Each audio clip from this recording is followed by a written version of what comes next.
You're listening to the Business English Career Playbook, and it's great to have you with us. If you're ready to go from B- to A+ in your business English, you're in the right place.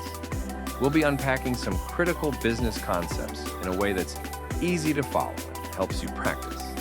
Don't miss out on future insights. Hit that subscribe button.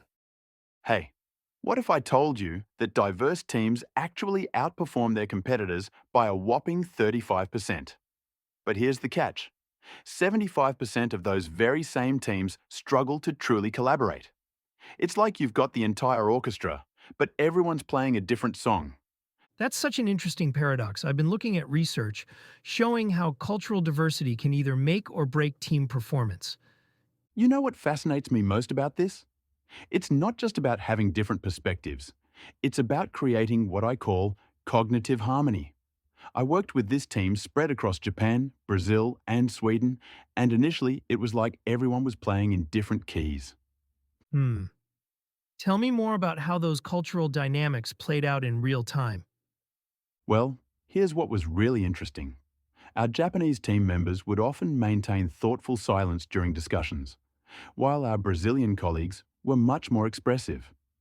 We completely misread these cultural cues at first until we discovered that silence in Japanese business culture often signifies deep consideration, not disagreement. That must have led to some challenging moments in decision-making processes. Oh, absolutely. And that's where we made our first breakthrough. We implemented what we called cultural context protocols. Basically, different communication channels that matched various cultural preferences. The data showed that this approach increased team participation by nearly 60%. Now that's fascinating. How did you measure that increase in participation? We tracked everything from meeting contributions to digital collaboration metrics. But here's the really interesting part. We found that teams with structured cultural awareness programs were 45% more likely to innovate successfully. It's like each cultural perspective added a new instrument to our orchestra. Speaking of orchestras, I've been reading about how some global companies are using music as a metaphor for team building. You know, that's exactly what we ended up doing. We created these harmony sessions, where different cultural approaches to problem solving were like different musical styles. The Swedish team's consensus building approach became our steady baseline, while the Brazilian creative energy added these amazing improvisational elements. That's such a clever way to make abstract concepts more tangible. What about conflict resolution? Well, and this is pretty remarkable, we found that teams who embraced their cultural differences had 30% fewer serious conflicts than those who tried to minimize them.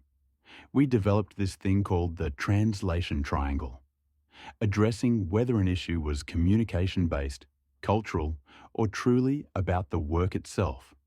So if we're thinking about practical applications, what would you say are the key elements for success? Three things really stand out from our experience. First, creating psychological safety. Our data showed that teams with high psychological safety were 76% more likely to share innovative ideas. Second, establishing clear communication protocols that respect different cultural norms. And third, this is crucial, celebrating failures as learning opportunities. That last point about failures is particularly interesting.